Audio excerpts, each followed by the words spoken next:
ربیع الاول کا مہینہ شروع ہو چکا ہے اور میں دیکھ رہا ہوں کہ سوشل میڈیا پر طرح طرح کے وظیفے آنا شروع ہو گئے۔ ربیع الاول کے پہلے جمعے کا وظیفہ، پہلے اتوار کا وظیفہ، پہلے جمعرات کا وظیفہ، یہ کر لو تو لاکھ مانگو گے کروڑ ملیں گے۔ اس طرح کے عجیب و غریب وظیفے آنا شروع ہو گئے ہیں۔ رمضان آتے ہیں، محرم کا مہینہ آتا ہے، اسی طرح سے شب قدر آئے یا شب برات آئے، طرح طرح کے وظیفے بتانے والے طرح طرح کے وظیفے بتانا شروع کر دیتے ہیں۔ میری اپنے تمام مسلمان بھائیوں اور بہنوں سے بڑے ادب کے ساتھ، ریسپیکٹ کے ساتھ، محبت کے ساتھ آپ سبھی سے یہ درخواست ہے کہ اللہ نے جو ہمارے اوپر فرض عائد کیے ہیں، جیسے کہ 5 وقت کی نمازیں پڑھنا، حرام سے بچنا، ان چیزوں پر ہم سب سے پہلے فوکس کریں، اللہ کے اور اللہ کے رسول صلی اللہ علیہ وسلم کے طریقے کو فالو کریں۔ ہم نمازیں نہیں پڑھ رہے ہیں، ہم گناہوں سے نہیں بچ رہے ہیں، صبح سے شام تک ہمارے گھر میں گانے بجائے جا رہے ہیں، موویز ہم دیکھ رہے ہیں، فلمیں ہم دیکھ رہے ہیں، غلط چیزوں کو ہم دیکھ رہے ہیں، غلط سن رہے ہیں، غیبت چغلی ہم کر رہے ہیں، جھوٹ ہم بول رہے ہیں، پھر ہم یہ سوچ رہے ہیں کہ اللہ ہماری دعائیں قبول نہیں کر رہا ہے۔ کیوں نہیں کر رہا ہے؟ سارے کام تو ہم وہ کر رہے ہیں نا جن کاموں کے کرنے سے دعائیں قبول نہیں ہوتی ہیں۔ پھر جب ہماری دعائیں قبول نہیں ہوتی ہیں تو ہم لوگ وظیفوں کی طرف چلے جاتے ہیں، حالانکہ سنت میں جتنا فائدہ ہے اور سنت پر عمل کرنے کا جتنا بڑا ثواب ہے، سنت پر عمل کرنے سے اللہ راضی ہوتا ہے، اللہ کے رسول راضی ہوتے ہیں، سنت پر عمل کرنے سے اللہ کے رسول صلی اللہ علیہ وسلم کی شفاعت ہمیں حاصل ہوگی، سنت پر عمل کرنے سے حضور کے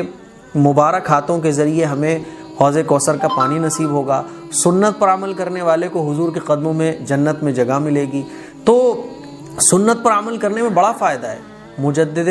الفسانی رحمۃ اللہ علیہ فرماتے ہیں کہ سنت پر عمل کرنے پر اگر پانی بھی پیا جاتا ہے تو اس پہ بھی اللہ خوش ہوتا ہے اور اللہ اس پہ بھی اجر دیتا ہے، یہاں تک کہ سنت کے مطابق اگر ہم بیت الخلاء میں بھی جاتے ہیں تو اس پہ بھی ہمیں اجر ملتا ہے اور اس سے بھی اللہ راضی ہوتا ہے، کیونکہ ہم نے وہ کام سنت کے مطابق کیا ہے۔ تو جو کام سنت سے ٹچ ہو جائے گا اس کی فضیلت بھی بڑھ جاتی ہے اور کام ہمارا ہوگا، لیکن اس کام کے سنت سے ٹچ ہو جانے کی وجہ سے ہمیں ثواب بھی ملے گا اور ہماری آخرت بھی بنے گی، اللہ اور اللہ کے رسول کی رضامندی بھی ہمیں حاصل ہوگی۔ اسی لیے ہم لوگ جو ریزنز ہیں جن کی وجہ سے ہماری دعائیں قبول نہیں ہوتی ہیں، جن کی وجہ سے ہمارے اوپر پرابلمس آتی ہیں، پریشانیاں آتی ہیں، ان ریزنز کو ہم ختم نہیں کرتے ہیں بلکہ وظیفوں کی طرف جانا شروع کر دیتے ہیں۔ حالانکہ جو شخص 5 وقت کی نمازیں پڑھتا ہے اللہ اس کی دعا ضرور قبول فرماتا ہے، اور حضور اکرم صلی اللہ علیہ وسلم کے ارشاد ہے کہ جو شخص 5 نمازوں کا اہتمام کرتا ہے اور اپنے شرمگاہ کی حفاظت کرتا ہے تو میں اس کو جنت میں داخل کرنے کی ضمانت دیتا ہوں۔ تو جو شخص جنت میں داخل ہوگا تو مطلب کیا ہے کہ اللہ اس سے راضی ہوگا، جب اللہ راضی ہوگا تو دعائیں بھی قبول ہوں گی۔ اسی لیے میری اپنے تمام مسلمان بھائیوں اور بہنوں سے درخواست ہے کہ اس طرح کے عجیب و غریب، عقل حیران ہو جاتی ہے کہ کیا لوگ بتا رہے ہیں۔ سوشل میڈیا پر جتنا فائدے کی چیزیں ہمیں ملتی ہیں، جتنا دین ہم لوگ سیکھتے ہیں، لیکن غلط لوگ غلط چیز بھی بہت پھیلاتے ہیں۔ آج ایک تو 95% مسلمان دین پر عمل کرتا ہی نہیں ہے، پلس اس پر یہ کہ کچھ لوگ دین پر عمل کرتے بھی ہیں تو یہ وظیفے بتانے والے، طرح طرح کے عجیب و غریب وظیفے بتانے والے لوگوں کو اس سے بھی دور کر دیتے ہیں۔ لاکھ مانگو گے کروڑ ملیں گے، بتائیے کوئی بات ہے نا؟ جو چاہو گے وہ ہوگا، یہ وظیفہ کر لو، رات کا وظیفہ، صبح کا وظیفہ، پہلے اتوار کا وظیفہ، پہلی جمعرات کا وظیفہ۔ اسی لیے میرے اپنے تمام مسلمان بھائیوں اور بہنوں سے درخواست ہے کہ اللہ کے اور اللہ کے رسول صلی اللہ علیہ وسلم کے بتائے ہوئے طریقے کو فالو کریں، نمازوں کی پابندی کریں، قرآن مجید کی تلاوت کریں، جو مانگنا ہے تہجد کی نماز پڑھ کے مانگیے۔ تہجد کی نماز کے بارے میں حضور کا ارشاد ہے کہ اللہ دنیا کے آسمان پر آ جاتا ہے اور فرشتوں کے ذریعے اعلان لگواتا ہے کوئی مانگنے والا جو مجھ سے مانگے میں اس کو دوں، ہے کوئی بخشش مانگنے والا میں اس کی بخشش کروں،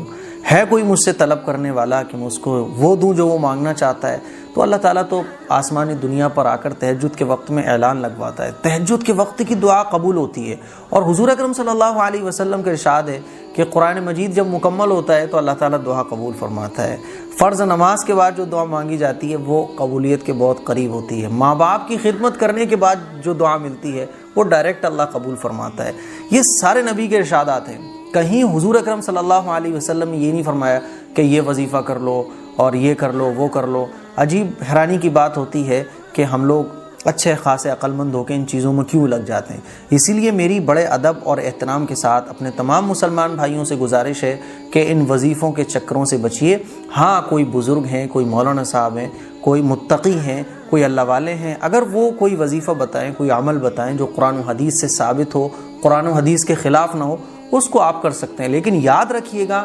نمازوں کو چھوڑ کر